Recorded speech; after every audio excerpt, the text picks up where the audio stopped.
Good afternoon everyone. Hi guys, आज हम देख रहे हैं भास्कर फैमिली क्विज 158 के क्वेश्चन एंड आंसर। तो देखिए, इसमें हमारा फर्स्ट क्वेश्चन है, शिव समुद्रम जलप्रपात इनमें से किस नदी पर स्थित है।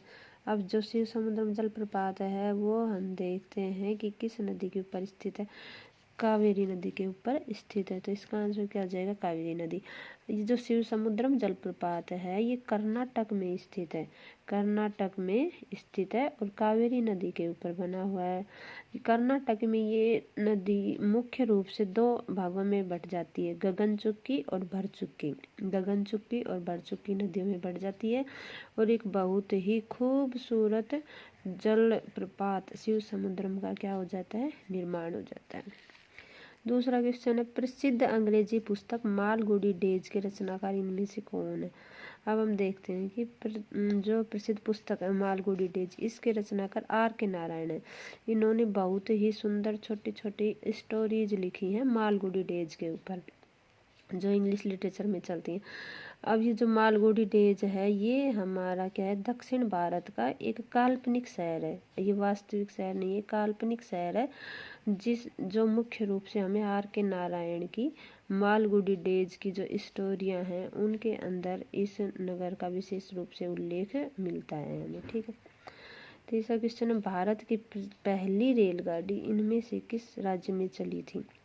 भारत की पहली रेलगाड़ी अर्थात यात्री रेलगाड़ी, यात्रियों को ले जाने वाली जो रेलगाड़ी है वो मुख्य रूप से पहली किस राज्य में चली। तो इसका आंसर है महाराष्ट्र।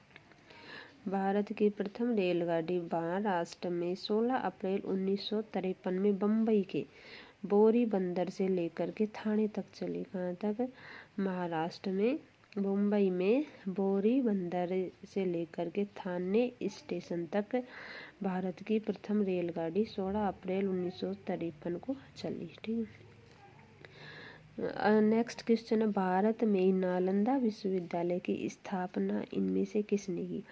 नालंदा और तक्षशिला दो बहुत ही महत्वपूर्ण विश्वविद्यालय रहे हैं हमारे प्राचीन समय में, गुप्त काल में।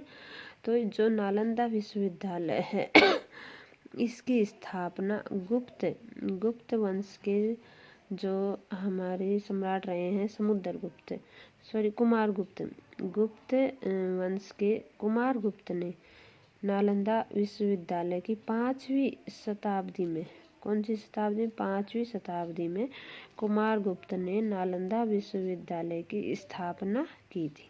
ठीक। इनमें से किस नदी को बांग्लादेश में पद्मा नदी कहा जाता है। बांग्लादेश में पद्मा नदी किस नदी को कहा जाता है। तो इसका आंसर है गंगा। गंगा हमारी बहुत ही पवित्र नदी है, आप सबको पता है, भारत की सबसे पवित्र नदी है गंगा। और गंगा को बांग्लादेश में पद्मा नाम से जाना जाता है। जो गंगा नदी है ये जमुना और मेघना दो नदियों से, गंगा और जमुना नामक दो नदियों के साथ मिलकर के एक बहुत ही जो बड़ा डेल्टा है, सुंदरवन का डेल्टा, भारत का सबसे बड़ा डेल्टा है सुंदरवन का डेल्टा, इसका निर्माण करती है। गंगा नदी दो नदियों में बिट करके, गंगा नदी दो नदियों के साथ मिल जाती है, जमुना और मेघना दोनों के साथ मिलकर के भारत में एक सुंदरवन नामक जो डेल्टा है उसका निर्माण करती है। Thank you guys, take care. आगे भी इसी प्रकार से हम बाकी की जो फैमिली क्विज आती रहेंगी उनका क्वेश्चन आंसर सॉल्यूशन करते रहेंगे। तब तक के लिए बाय बाय, जय हिंद।